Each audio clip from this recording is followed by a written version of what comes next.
ছোলা মটর খেতে আর বাজারে যেতে হবে না, এইভাবে বাড়িতেই বানিয়ে ফেলুন খুবই কম সময়ে অল্প খরচে। তো প্রথমে ছোলা আর মটরগুলোকে ভিজিয়ে নিতে হবে।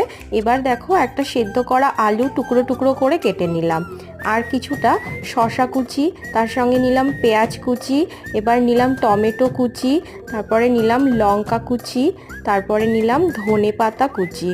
তোমরা কেউ কেউ ধনেপাতা খেতে না চাইলে স্কিপ করতেও পারো।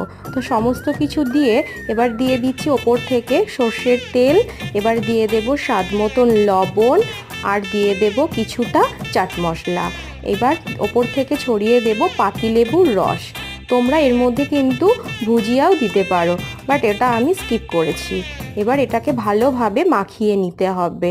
ব্যাস, আর কি, ভালোভাবে নেড়ে চেড়ে মাখিয়ে নিয়ে বাড়ির ছোট থেকে বড় সবাই মিলে খাও, দারুণ লাগবে। সাবস্ক্রাইব করে দিও।